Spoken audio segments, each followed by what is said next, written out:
Hi folks! One of my most frequently asked FAQs is this: is Zazen enough? This is one I get all the time. I think I got it 3 times this past couple of weeks. It must be something in the air. So I'm going to try to answer it. My first response to the question, is Zazen enough, is enough for what?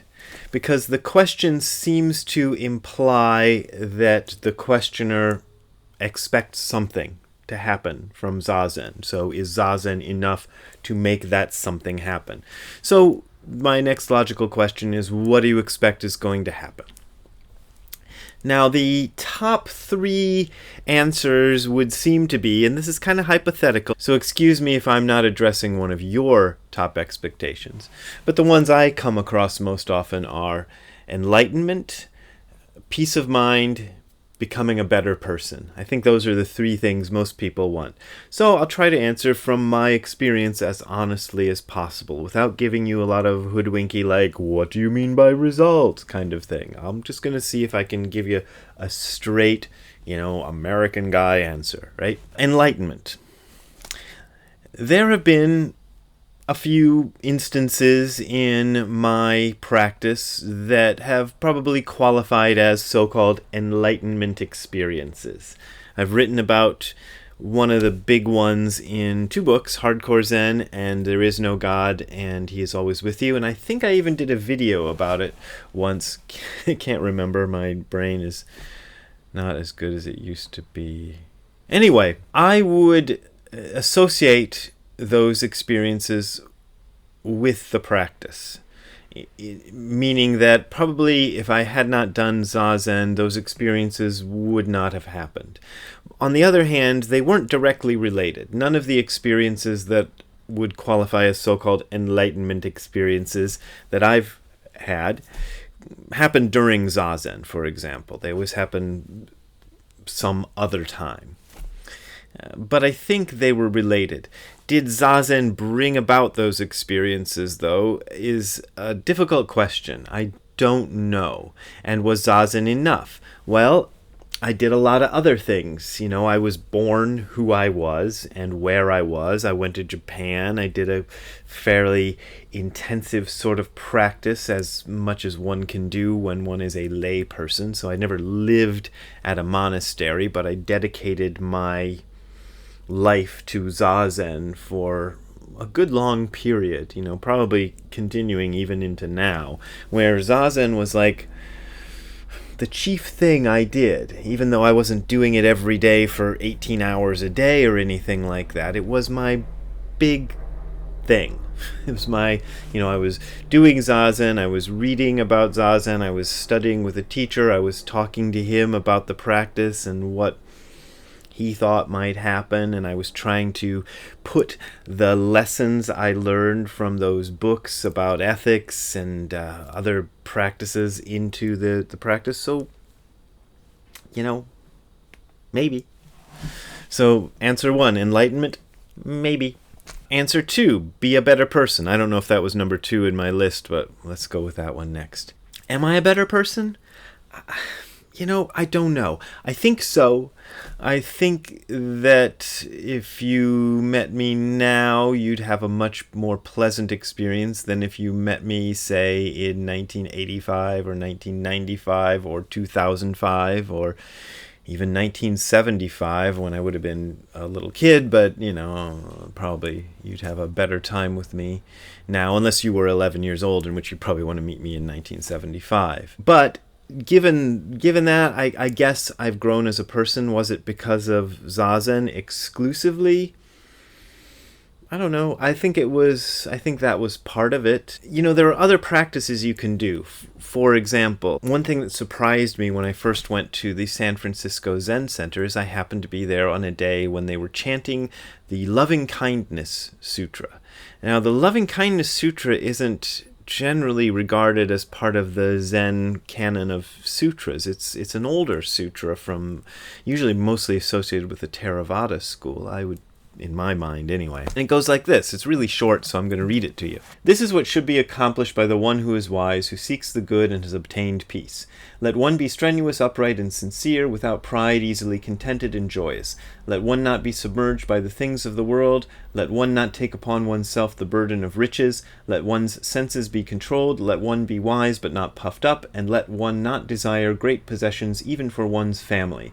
Let one do nothing that is mean or that the wise would reprove. May all beings be happy. May they be joyous and live in safety. All living beings, whether weak or strong, in high or middle or low realms of existence, small or great, visible or invisible, near or far, born or to be born, may all beings be happy.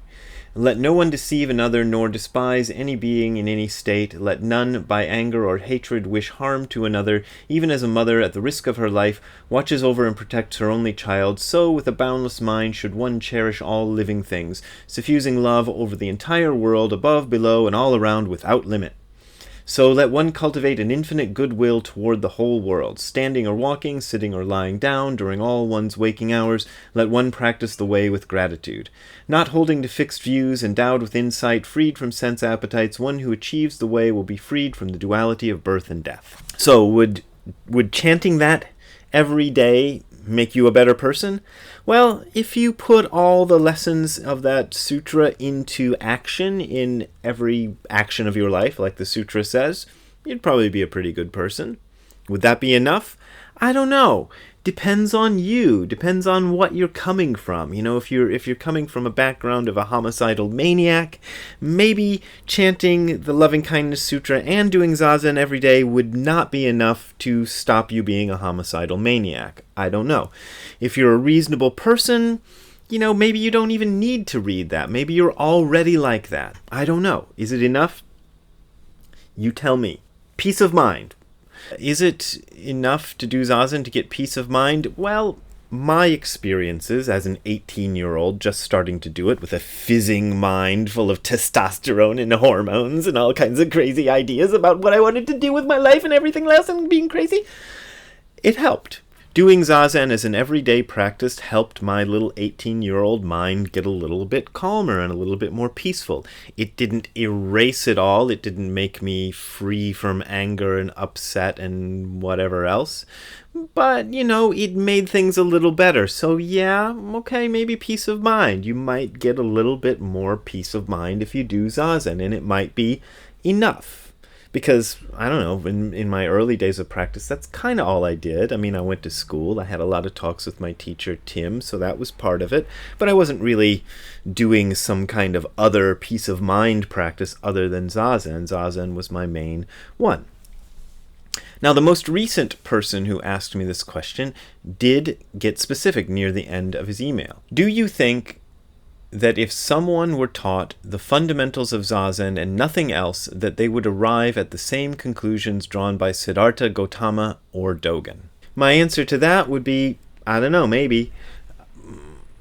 All Siddhartha did was Zazen, arguably, but that's not really true because he went through a whole lot of other practices that he later said were inadequate. And then the one practice he settled upon was seated silent meditation with no goal. I mean, even the ancient texts would seem to agree with that.